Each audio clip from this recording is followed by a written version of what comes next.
Hello everyone, welcome to Duet, a very special interaction that we're going to have with two wonderful musicians who are siblings, and music and life are not two different things for them. They grew up with it, they grew up together. So we'll be waiting for a few moments until a few more people join us, and we'll go ahead.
So we have a few people who have joined, and let's kickstart this conversation. Thank you, everybody, for logging in today.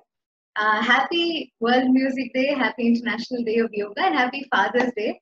It's a day of celebration, I believe. So we have with us today two very, very special people. I personally feel they're very special because it's fun, right? When you have a family full of music, the entire family music, and more than anything, siblings in music. You grow up together, you play together, you sing together, and everything is just together. So, before we go ahead, I'd like to play a small video of both of them performing at the World Music Center, which I think like really sings well for today. So, going ahead with that.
Kumandi bela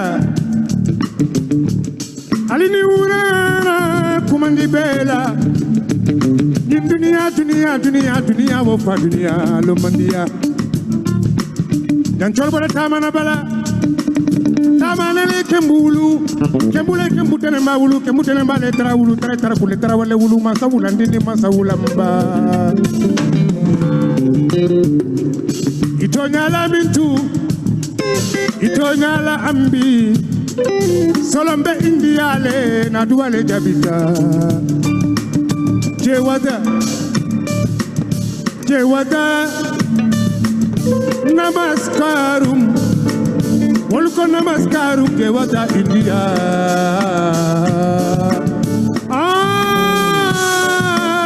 Indiura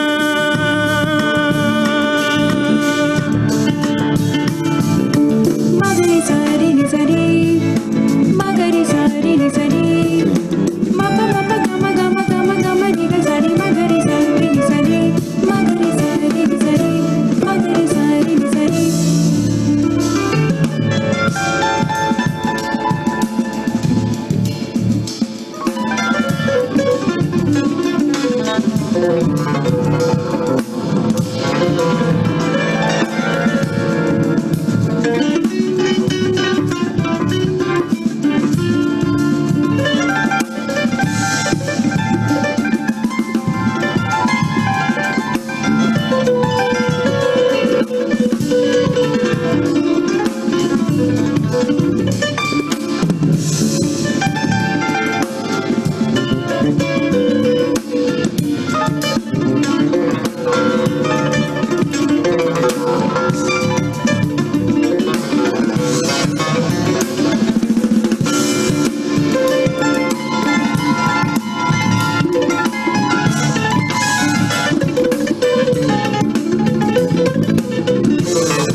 On that note, wow, that was just brilliant. Before I go ahead, I'd like to ask you, how did you create that beautiful? I mean, you named it Peacock. So I'm very curious to know why and how. So since it's Father's Day, we're going to admit very openly that that composition was made by our father, Dr. Okay. Subramaniam. However, there's a lot of improvisation in it. And Ambi and I actually enjoy doing that song on stage a lot. And this performance of it was pretty special for us because we had two really wonderful global musicians with us. One was Yeno, who played the cymbalam, and the other was Solo, who was playing the kora and singing, and the djembe as well.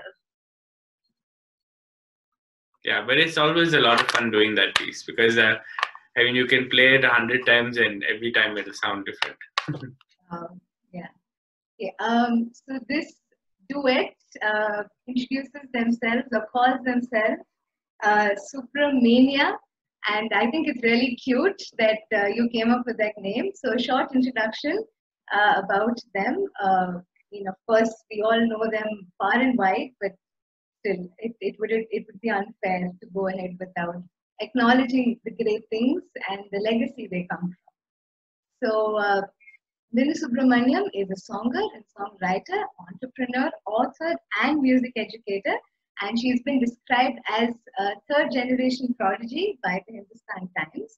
And to quote them, they say, "A Bangalore woman changing the way children learn." And this was said by Femina, Karnataka magazine.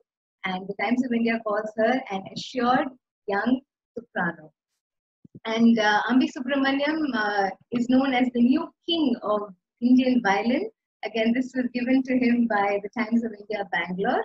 And both of them come from a legacy of musicians and a very beautiful family that is filled with music.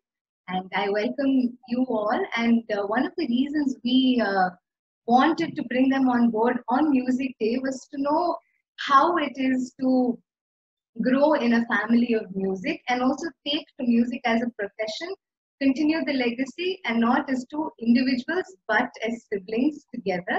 So thank you so much for agreeing to do this with us. And this session, we'll be breaking up into 3 sections or segments. One is siblings, the other is memories, and the last one is music. Cool. Thanks so much for having us. Really glad to be here. Thank you. So starting with siblings. So how is your equation as siblings? Are you partners in crime, or are you best friends who share a singular passion for music, or is it just all of this together? I still lie sometimes and say that we're twins. Doesn't like that very much. But if anyone asks us if we're twins, I immediately say yes. So I don't know how I describe our relationship. It's obviously something that's that keeps changing. I think we don't fight as much because we have a very responsible brother in the middle. Who we both fight with. Yeah, so he keeps us on the right path. I think we sort of like hanging out. We like similar things, but yet we're very different people in the way that we approach certain things. And I think that's the reason that we work and play well together. Because even though we're both very interested in music, the way that we'll approach things, or the way that we look at Sapa, or the way that anything that we do collaboratively, we're very similar, but yet we have our own different distinct spaces. Yeah, I think also, especially when you're working with family, it's important to know, to respect boundaries, and also to know where somebody takes lead and where somebody decides, okay, fine, you decide what we should do here, and I'm okay with what you decide. So I think that's pretty important to do. Yeah. And yeah, so far it's been working. So you both come from a family of legacy, that, as in right from your grandparents. There's so much of music and legacy that's there in the family. So as children, how did you take this responsibility? Was it difficult, or is it still difficult, or did you just take it naturally as it came? So I think as children, you don't realize that there is such a thing as a legacy. I always say this, but for every child, the environment that you grow up with is your normal, and that's what you imagine is natural, and that's what you kind of imagine that everybody else in the world is going through as well. So as kids, I don't think we really felt the pressure of kind of having a legacy. We just knew that our dad was a really great musician and he had all these great musician friends, and so as a consequence of that, there was so much music happening in the house all the time, and it was a really positive experience. And then what happens is you sort of form in your mind that that's the level of music, that's it, like there's nothing below that, and that's kind of the minimum that you have to attain.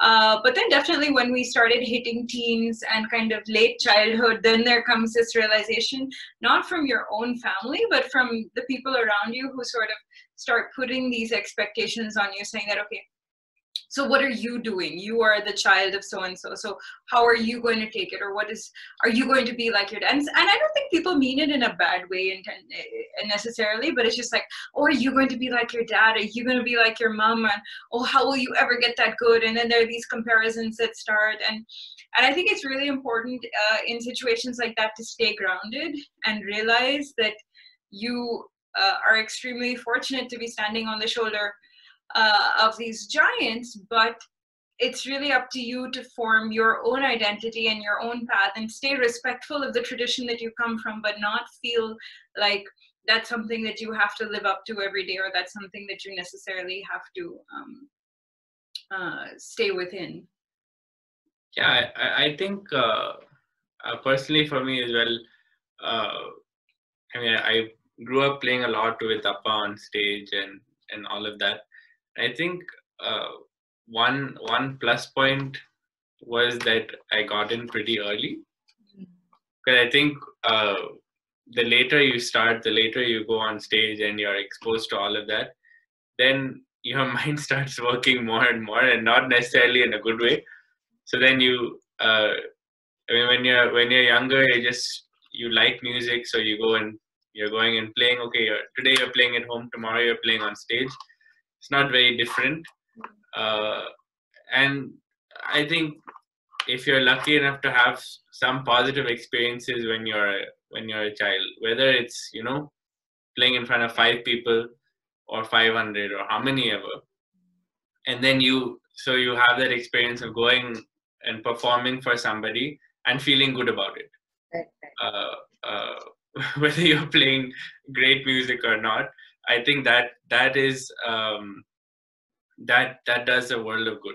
Absolutely. And then you take that forward. So then when you grow older, you still have those positive experiences.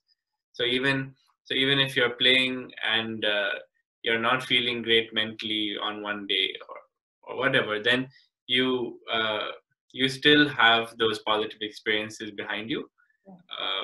So I think that's very important. And then probably for much later, then I started hearing those things. Okay, you start hearing comparisons, and oh, I need to do this. Oh, this is an important show, or this is going to be seen by these many people, so I need to play well. So all of those things came a little later, but I think after a point in time, your own expectations of yourself are higher than anyone else's will be. And I think the beauty with music is, after a point of time, it's not about being able to play a certain level of speed or a certain level of accuracy or any of that, but it's being able to play what you feel and being able to have your own sound. And in an ideal situation, you want somebody to listen to you, say whether it's Spotify or YouTube or the radio or whatever, and then say, okay, this is them playing. Right. So if you're able to create your own space, then I think that's the ultimate happiness as a musician. So you spoke about having that sort of, even when you're not feeling good on some days and you have to play. So when you perform together or having that kind of support from your own sibling, how have you kind of supported each other on these low days, like on stage, like it's a big show, but you're still not feeling up to it. So how does that work between the both of you? I think the biggest thing, very honestly, is to have a really good sense of humor. And if you have a good sense of humor, and you don't take yourself too seriously, you take what you do very seriously, but you don't take yourself too seriously, you can kind of go through anything. And it really, I mean, for me, I feel incredibly blessed and really happy that I have somebody like Ambi in my corner. So I'll be, if it's before, you know, a concert, or I'm feeling sick, or I have food poisoning, I'll be like, dude, I'm dying today. And he's like, yeah, don't worry. I mean, it's only 5,000 people out there. If you fall on your face, it doesn't mean anything. You just go ahead. I'll be like, thanks, dude. But so I think it's really important to just be able to put your life in perspective and always feel like you have somebody in your corner. And I think that's the benefit of having a sibling that you go up on stage with. You know that that you have somebody who will be there for you.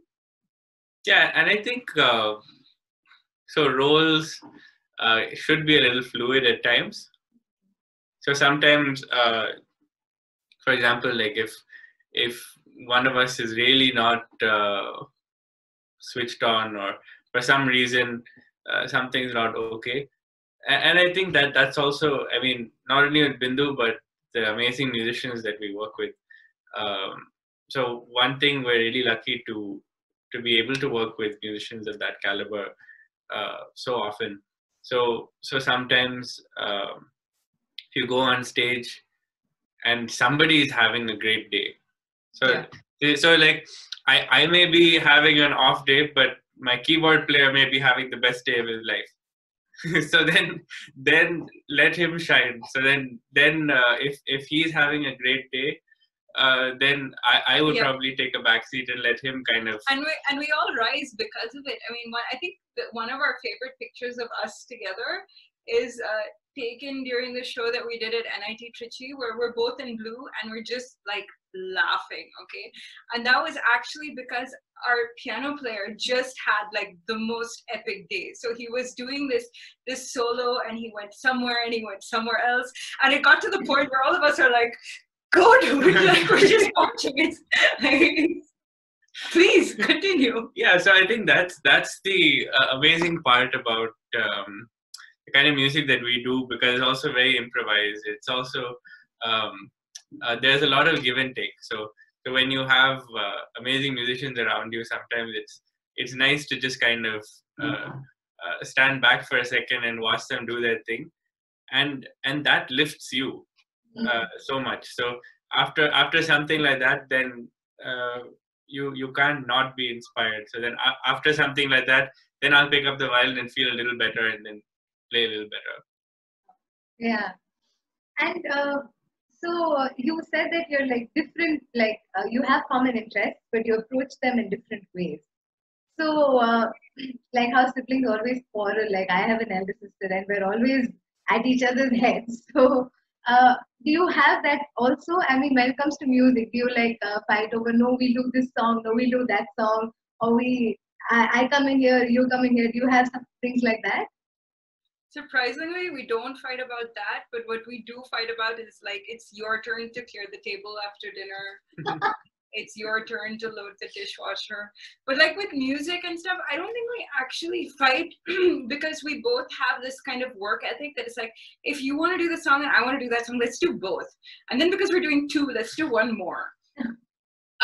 And if we ever, and I think Ambi alluded to this earlier, if we ever have a place where we don't 100% agree, we sort of have this way where we work it out that like, okay, if this is more important to you, like if you 100% believe this and I 70% believe something else, then we'll go with what you say. Or if it's something where I really strongly feel, and we've never gotten to a point where we need a third person to mediate this. Never play board games with him because he cheats, but when it comes to work, he's extremely fair. So we'll sit down and it'll be like, no, I really want it this way. And I'd be like, yeah, cool. Or if it's something else, and I'll be like, I feel this, and he'd be like, no, I really strongly feel it should be something else. I'd be like, okay, fine, you get this. So I think, and that's also the advantage of having a sibling, because you can see in their face when you're going too far and you know when to stop. So if you're working with somebody else, you may not know where that trigger point is.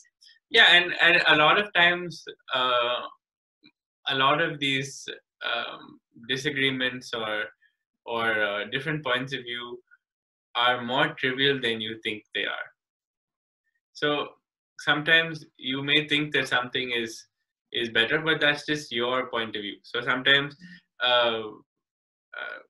even though we may disagree on something, she may want something else, which may be equally good. But so I think you need to put your ego aside and let that kind of run. Right. Most of the time it works. Apart from music, what do you like to do together, the both of you? I don't like playing board games with him.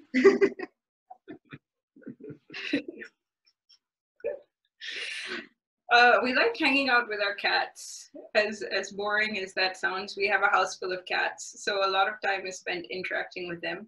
What else do we do? Most of our time is sapa or work, and I think we enjoy the work that we do in both of those areas so much, and we enjoy the people that we get to work with in both of those areas so much that I don't say we have a ton of hobbies apart from that. We play PS4 totally sometimes. I binge watch Shark few Tank. days a year. I think. Yeah. So we got this PS4 a few years ago. I think I play on average 4 times a year. Wow. But yeah, we don't get too much off time, unfortunately. But it's all good. I think we have the life that we've chosen for ourselves. Yeah. We do like cooking together, actually. Yeah, that's true. Yeah. We Wow. do like eating together. So do you have, what was the, like, do you wake up to music every morning, since both of you just do that? Is that the first thing you have on mind? So I think I had much more of a routine growing up. Mm. Something that I'm not terribly proud of. I think so. I mean, when we were growing up, there was quite a bit of routine through college and all of that. But then once I started performing a little more, then it became a bit harder to kind of keep that routine going. But now, I mean, you have projects that you have to finish. You have things that you want to do. There are pieces that you want to learn. Right. But I think every day is a bit of a, okay, what is on fire today? What do we need to finish right now? So it becomes a little hard to have that kind of routine, which is a little sad sometimes. But I mean, it's a part of growing up, I guess. So do you, I mean, since you all perform together and as a family also you perform a lot together, do you practice also together? I wanted to know that. Not really. No, I think because one thing that we do, I mean, we essentially do different kinds of music. So when we're practicing, also, it's important to practice on your own individual skills, improving the things that you need to work on, and all of that. So those things, it is important, I feel, to practice alone. And then you have rehearsal. So we'll rehearse together with us in the band, but I agree with Ambi that practice needs to be like a very personal thing. And then I mean, we may sit together in front of the piano and compose stuff, or I'll come with a melody and say, okay, let's make a song around this, or she'll come with something and say, okay, let's do that, and then we kind of figure out what to do with the song and all of that. But generally, practice I think is best to do alone.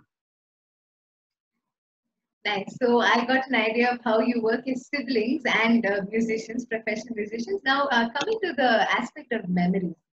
So when was your first performance together? Do you have a special memory around it? Can you talk about it? Together. Oh, I have no idea. Yeah, I thought you were gonna say when is your first performance, and like that answer I have, you know. But the first year, Yeah. Okay, sure, please. Yeah, you can talk about that too. How is it like at 6 I mean, but years? it's pretty interesting because I think we've been on stage. I don't think anyone's ever asked us that. Yeah, I know. We've been on stage with our parents so much, and then sort of the other person was always there, and so that was kind of going on ever since we were kids. But I think it was only when we started Subramania that we kind of made an effort to say that okay, we're going to collaborate in a meaningful way. I'm sure before that we had like lots of concerts where we would have been kind of on the same piece, or we would have been With our brother as well. yeah with our brother Narayana.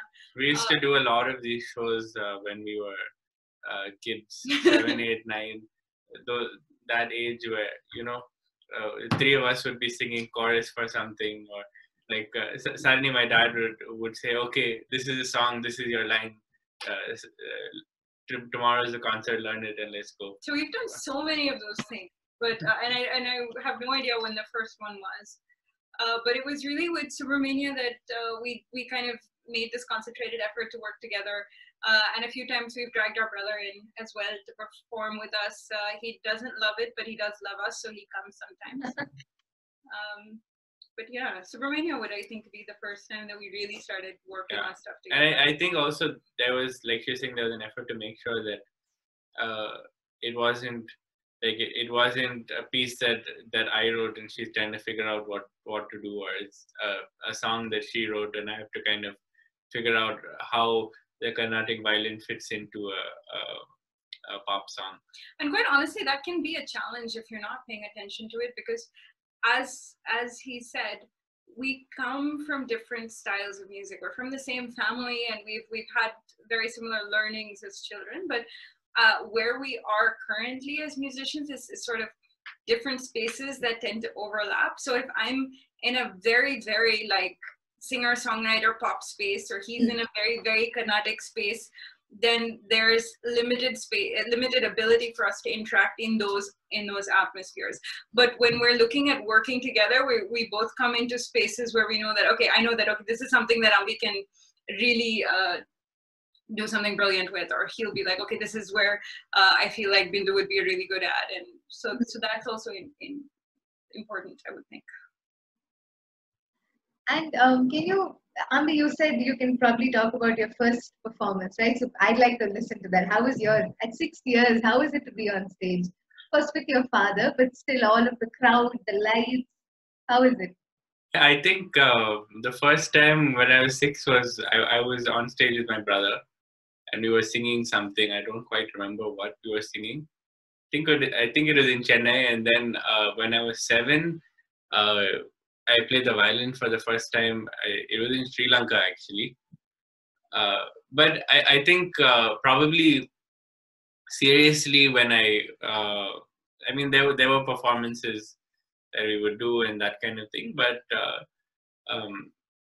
that mental shift for me happened when I was 13, that I wanted to become a musician. And then the amount of work you put in, the level of seriousness goes up. You want to work on the smaller things. All of that kind of happened when I was 13. And yeah, I think I was one of those kids who wasn't really bothered about any of those other things.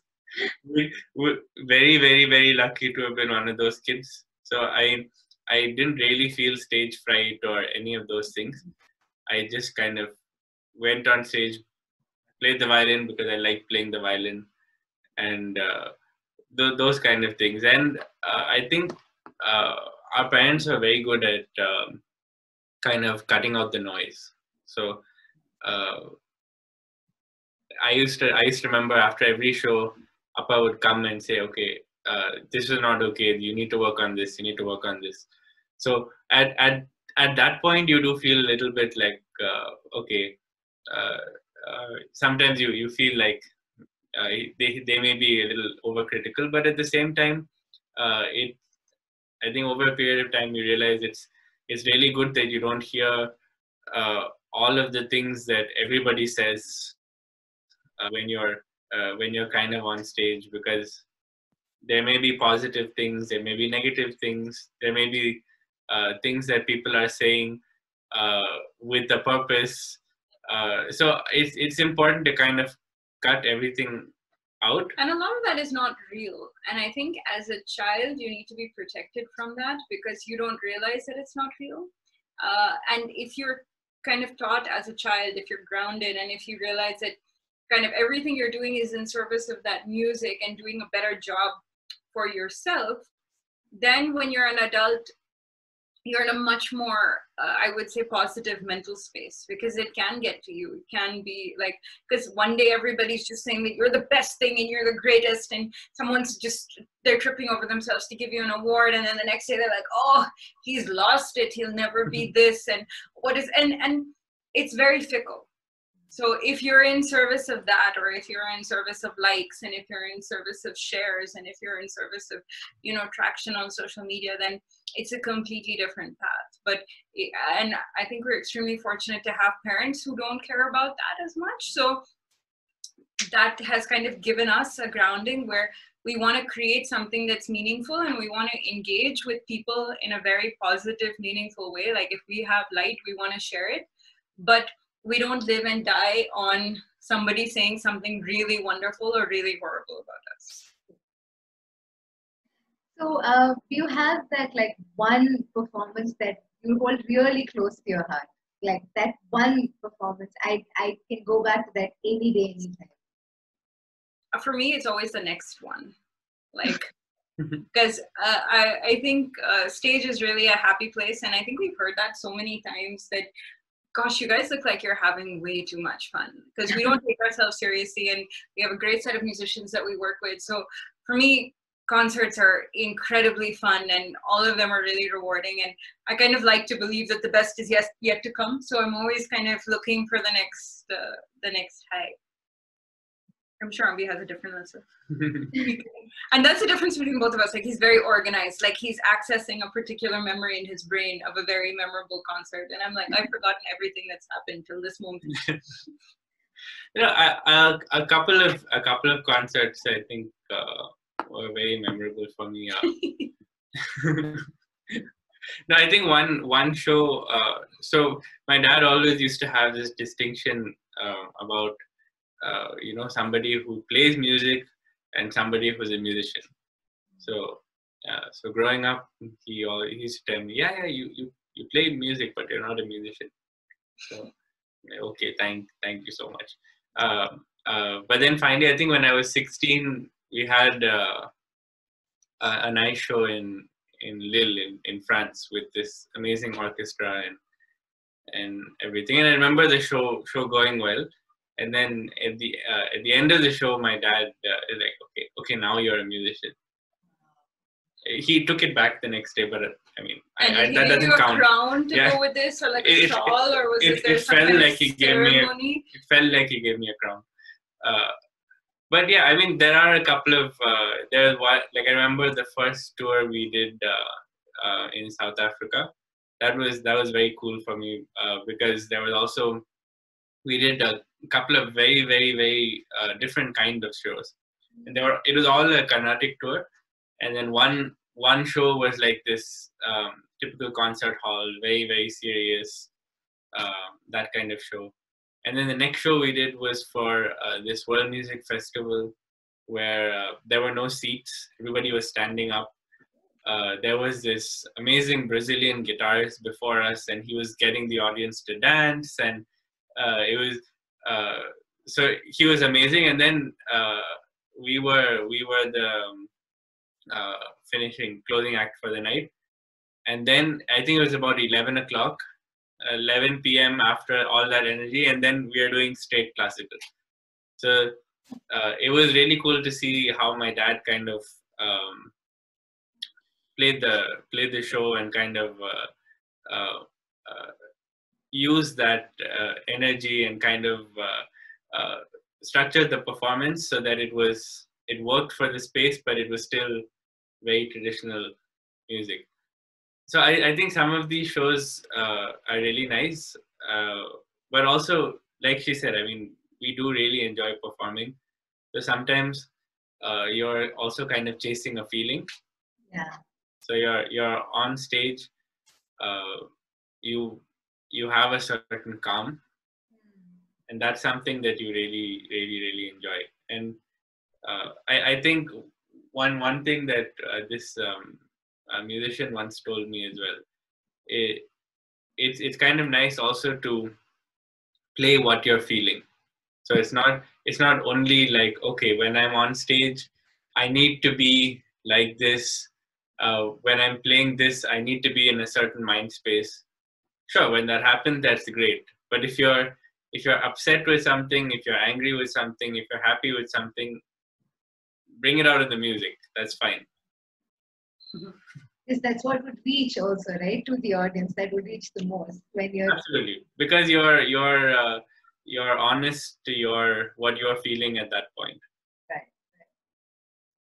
So we know your father to be a perfectionist. Like he's like, and everything has to be to the point, and you have to be your best at all times. So how was this for both of you as musicians? Was it difficult for you to first understand why, or did you like okay, Appa says it and then I listen to it, or was it like that? I think we're still kind of scared when he's in the audience. And I think even now, like the first time we'll play a track or a video to him, there's like this little bit of tightness. As in like, oh, how is he going to react? So you're like watching the video and you're watching him, you're watching the video and you're watching him. But I think that's something that we've just accepted about him. That's the way that he is, and that's the way that he's always been. And I think that comes back to, when you're a child, whatever you see is normal. So for him, for us, having a father who's that level of perfectionist is just, it's a given, it's a granted, and I don't think it's something that we have the ability to question. We just know that's what it is, and we have to work with it or work around it.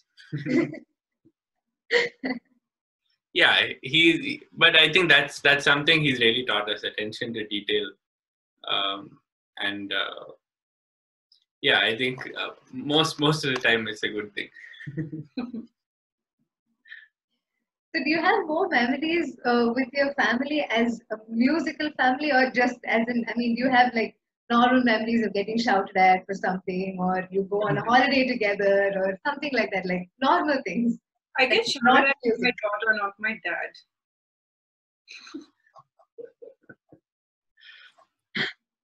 Yeah, but I mean, when we were growing up, it was fun. Even to have my brother, we used to have these shows where it used to be all five of us on stage and that kind of thing. So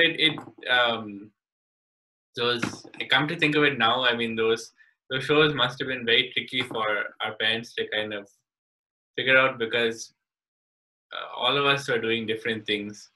How do you put up a show where you're all having fun, you're all doing things that you like, but it's coherent for somebody who's watching? But those shows were very interesting for us. Yeah, and I think we used to like kind of find our own spaces, and it used to be very chaotic, but in some way like a really valuable experience. Yeah, and also, come to think of it, it must have been very, very, very hard for the musicians that we were playing with, because the same keyboard player would have to maybe do a Bollywood song, do my dad's fusion piece, do our stuff, and they all sound so different. They're totally different styles. I mean, that's and different instrumentation. So sometimes we can also kind of ignore the fact that they also would have worked so hard. Yeah, for sure. So have you had any wild experiences, like on stage or while you're going to a performance, some kind of crazy experience that you've had? Anything at all? So many years ago, we were doing this show in Hampi for was it the Dasara festival? one of the government. Yeah, I think it may have been like some either the Hampi festival or Dasara festival or something, and there like 200,000 people in the audience or more. And so it's crazy to get in, and we're trying to get in with our before the sound check, and there's security, and I think some big political people are there, and suddenly somehow we got in, and then we get a call from our band that the band is not able to reach, and the bands have been stopped. So we're like, how are our musicians going to get in? And we're like trying to coordinate, and then finally we see that they're climbing up the side of rocks. With their instruments and like amplifiers, and it's just this sort of like hiking expedition. They thought they were going for a concert, but it ended up as this kind of hiking expedition. So that was definitely something that was really memorable. Again, recently we did a show. Where was it? In Koppal. In Koppal for like, again, 400,000 people or 600,000, 6 lakh people in the audience, and we were told it's sound check. And then we go, and there are already like lakhs of people in the audience. And this is like 3 hours before the show. Yeah. Oh my God. But like everybody is there, and they're like, yeah, you can actually start. And we're like, what about a sound check? Yeah, people are here. Yeah, it's being telecast and everything. So, but it's really great because like, if you needed 90 minutes, and this was a Taishalam project show, so we had Akshay, we had Mahesh, and then we had Vivek Saraswam, this amazing vocalist, who was also with us. And so we would have needed like 90 minutes to set up, because like Mahesh's stuff is very and plus it's telecast, so you want to make sure that the sound that you is have really decent good, sound, that there's sound balance, and because it's such a big open air space, we did monitoring, because like, and the way sound bounces off the rocks, you have no idea what you're going to hear back. And so we needed that 90 minutes, and they're like, yeah, you have about 2-3 minutes, and then you can start whenever you're ready. I'm just looking at Ambi, and this is like the kind of time where like my brain just shuts down, and I'm like, like, what are we gonna do, Ambi? I remember also one of these shows, we did a show in Perth. This was again the whole family. It was hilarious. So we had only like a couple of musicians, and of course, in an ideal scenario, there's enough rehearsal time, all of that. But then when there's not enough time, there used to be situations where they'd first learn my dad's and mom's song, and if there's time, they'll learn our song. So, and same thing with sound check. So this keyboard player, very good keyboard player, but he had not learned our songs at all.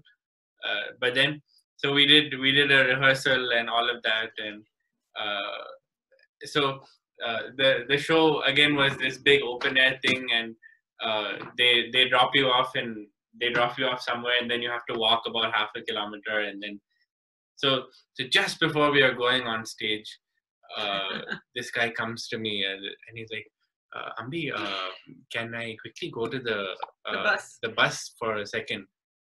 I'm like, no, bus will take 15 minutes, and we have to go on stage now. They're announcing our name.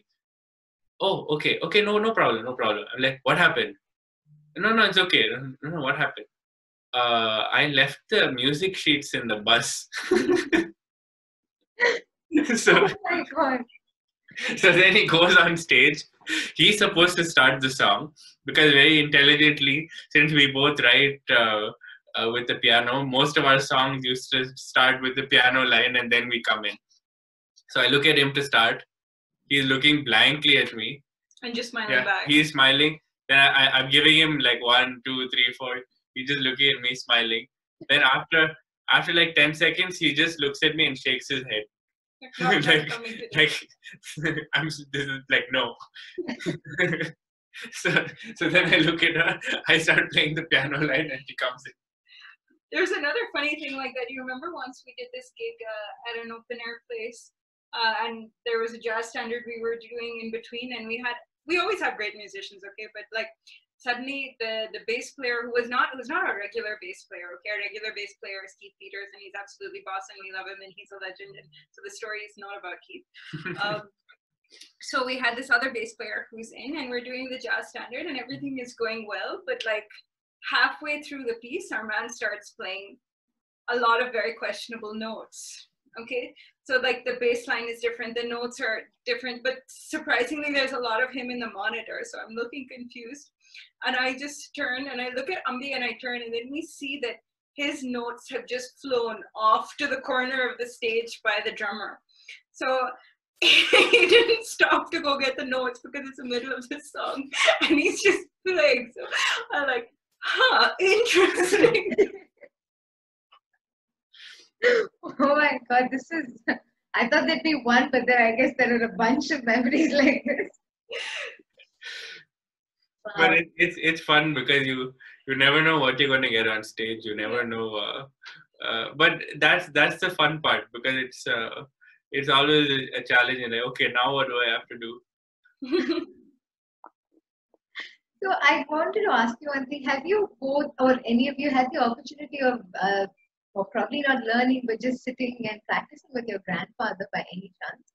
Have you had that opportunity? So I did get to spend a little bit of time with him. I was really, really attached to him, and he was kind of my hero. I used to walk around with him and everything. He passed away before Ambi was born. So yeah, he was amazing. And I think the kind of work ethic that he had, and how, kind of disciplined and upright and everything he was sort of what set the tone for the entire family and all the generations to come. Like he set the bar extremely high. How is it at a dinner table with a family full of musicians? What do you talk about?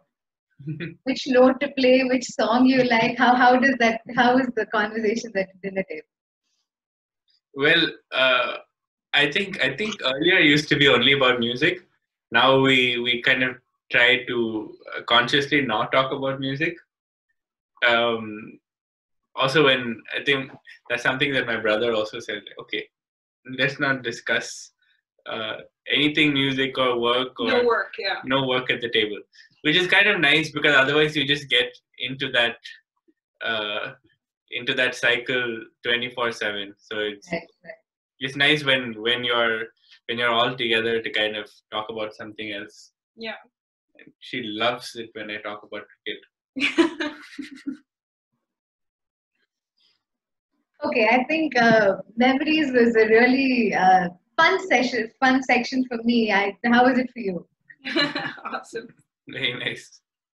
So we're moving on to music now, and I first want to ask you about the Taishadam project, because I really love the name, and I want to know who came up with the name.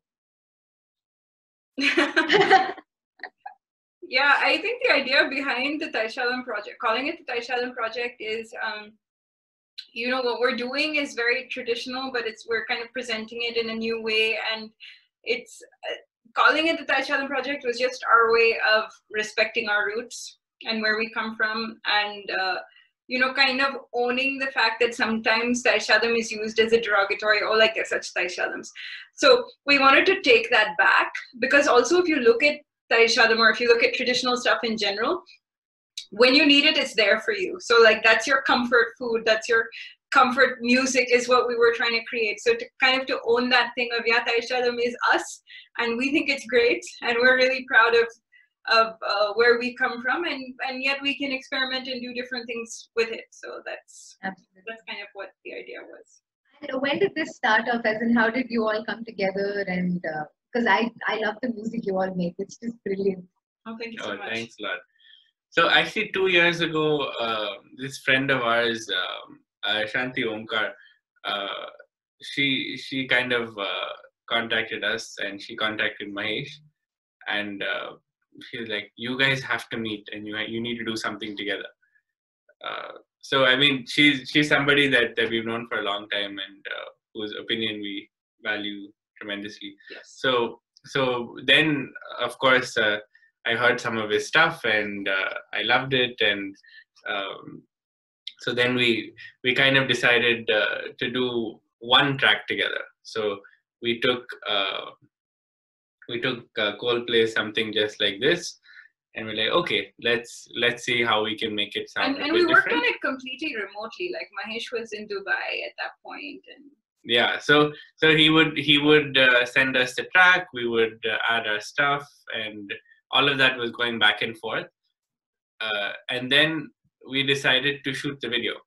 So I think it was an early morning shoot, so I think we had to leave home at like 4:30 in the morning or something.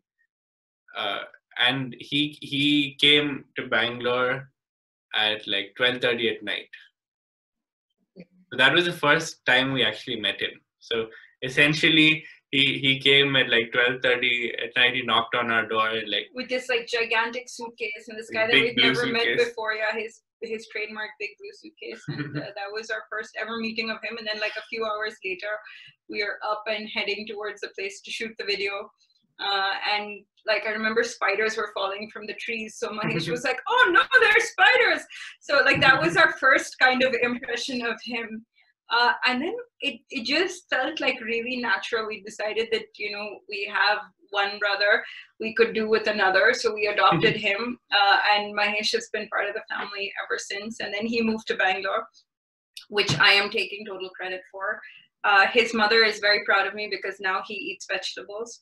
And then when we were looking at kind of making a more sustained kind of something beyond that one song, we met Akshay, and we felt like Akshay was a beautiful fit, and what he adds, kind of that fourth dimension, is something that we really needed. So, and I think the four of us sitting together, we can just like endlessly do random things that are amusing for all of us. And I think most of the musical stuff that comes out of the Taishalam project is a result of that kind of amusing high energy chemistry that the four of us have when we're together. Yeah, and I think one thing is nice that no idea is too random. Yeah. So we'll come up with something, and then one of us will come up with something, and then the three others will find a way to make it happen. Be like, what if we have animals doing konokol? Be like, let's do it. You know? Or like, what if we have a lion singing? Let's do it now. So, and I mean, and that's not to trivialize the kind of music we make, because obviously what we do, there's a lot of layering, there's a lot of thought behind it, and we really spend time. If we look at like our last release, At the Door, it's extremely kind of theatrical, and there was so much work that went into it in terms of the layers of music, and it's serious stuff. But again, we take the music very seriously, but we don't take ourselves seriously. And we realized like this was the first time we ever shot a music video without us smiling, because we're always just like grinning. And if you see like the pictures from between the shoot, we're still laughing and smiling, but it's like during the shoot we were not smiling. And I think that's the only time you'll ever catch the four of us together not giggling and just being random. What other genres of music have you individually trained in? Like Ambi is entirely Carnatic, but have you also ventured into other styles of playing? So we have learned Western classical as well. We learned the piano, although if you ask me to play now, it's pretty pathetic. We learned singing as well. I mean, I learned, she still learns. But yeah, essentially, I think mainly Carnatic and Western classical are the two styles that I have properly kind of learned and I'm still learning. All of the other like small things that I've kind of picked up along the way, I wouldn't say that I've learned them in a systematic way, but you've just written a thesis on it. I like how you're saying I've not learned anything, but his PhD topic is actually on global violin technique. So he has done a fair bit of research on different styles of violin playing. All of us have had, you know, and when I say all of us, I mean us and our brother as well. We all started learning the Carnatic violin. We all learned a little bit of Western classical violin. We all played the Western classical piano. We all learned Carnatic vocal. Like that was the given. That was the minimum basic requirement to have a seat at the dinner table. And then from there, we took off and we learned different things. So like our brother is really adept at ghazals and things like that. And that's kind of what fascinates him. For me, I really liked a lot of jazz and pop and rock, and so I kind of went the Berkeley route and was training with those styles of music. And I think now when we're creating music, it's all about how the different sounds and tonalities and styles that we like come together in a way that makes sense to us for that particular piece. Yeah. So also, so for example, if we want to write for somebody who's playing or singing a totally different genre, I think it's first very, very important to study the kind of music that they do, so that you actually have an idea of their thought process. So you may write a song and say, okay, you do whatever you want here, but unless you have some idea of what they're going to do, then it'll be an absolute mess. Yeah. So I wanted to ask you about Sapa. So how did you come about the idea of Sapa, and what did you craft in a very unique way, the way it's reaching out to so many people through schools and so many things that you're doing through Sapa? How did this idea come about? So Sapa was actually started by our parents in 2007 because they wanted to create like a music academy, a space where kids could come and learn music. And Ambi and I were sort of involved at the beginning, but we really got involved in 2011, and that's when we started running it full time, and we were sort of put in charge of it. And what we were looking at first is how do we make the next generation of children enjoy Carnatic music in a meaningful way. And we don't at all agree with the naysayers who kind of say that, oh, you know, classical music is dying and kids don't like classical music, and you know, there's a lot of that going around, right? But I don't agree with it at all. I feel that if we're able to present things in the right way, then people will always be interested. The music is fantastic. The music has been fantastic for hundreds of years. There's nothing wrong with music. But maybe the way that we're teaching it, maybe our methodology should be better. So that's what we really started focusing on with Sapa, kind of getting our own methodology and creating an environment where kids started to love music and feel more connected to it in a different way. And so we did, like, we started creating Sapa baby tamburas, where we gave them like stuffed animals with the tambura inside, so they would use that to practice. And then and Sapa started growing. We created those first set of like baby music textbooks, our Sapa baby textbook series.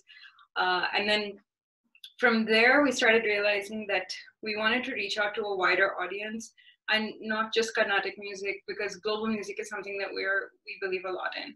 So we started looking at how we could work with kids in schools, because there's so much research that supports how important it is for kids to have access to high quality music education in a meaningful and sustained way. And that's for all kids, not just kids who are interested in music. So we created Sapa in schools in 2014, and we've been fortunate to be working with a lot of amazing schools, from government schools and NGO schools to private schools, and kind of working to build that ecosystem for music education. And I think that's something that really, really excites both of us.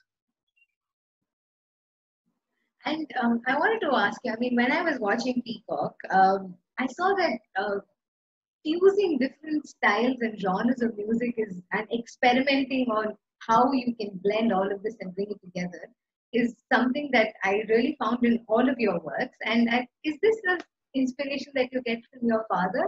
Because I have heard a lot of his music, and he is also he really tries it. He loves to experiment, right? So is that a inspiration you take from him, or how did that come about?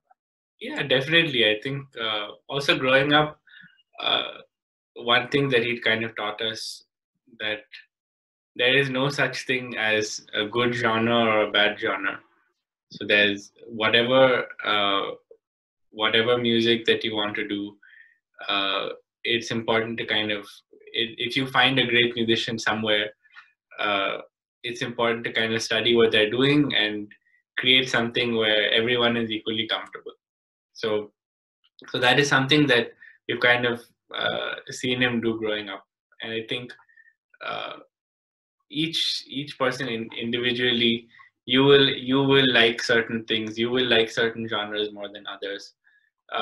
So So for example, she might see some musician that she really likes, and then that will influence the stuff that we do. Or I'll see somebody that I whose music really resonates with me, and then it's a question of kind of creating a sound that makes sense to you and makes sense to the music that you want to do. And like this lockdown is, I mean, we've all been locked down for quite some time now. So how are you engaging with music in this period of time? Are you getting more time to just sit down with yourself, your music, and just immerse? Or are you sort of taking a break? Probably, you've been performing also a lot. You've been touring so much. So is this kind of a, okay, I want to take a break kind of time? How is it? I don't think we know how to take a break, to be very honest. Yeah, so we've not really felt the need to take a break. I mean, one thing is with Sapa, it's been interesting, and it's been a bit of a challenge to see how we can kind of take all of our teaching online and make sure that it's as effective, and use tools online that you may not have when you have face-to-face classes. So that has been an interesting challenge. I think also it's been a nice time where you actually have time to kind of sit at home and practice. So there are things that you can kind of work on that takes a little more time, because sometimes if you're in concert and touring mode, then it's sometimes you're stuck in a kind of a cycle where you're just preparing for the next concert. Right. So there are very short-term results, but you're not really working on things that could help you overall. Or some things, some issues may start creeping up into your playing after a while, which you don't really have the time to even analyze, forget work on. So that's been a bit nice. And what are are you working on something new as part of Vaishagam? Always. Yeah, always. That's nice. But actually, we're doing this track with the amazing Shashank and a couple of fantastic musicians, Gino, Ojas, Frijo, Varun, Prashant. So that's a track that is coming out on Thursday. Oh, So that is something that we are excited about. amazing. Thank you so much for taking time off and talking to us today. It means a lot to us, and especially on Music Day, to have two people who come from music, who have music, and who just live with music. It's really special to us. Thank you so much for doing this and being with Alap today. Thank you. Thanks so much. Wish you more music, and we hope to listen to a lot more of your lovely music. Thank you so much, and I think we can sign off with this. Thank you. Lovely Awesome. talking to you. Thanks a lot. See you. Bye.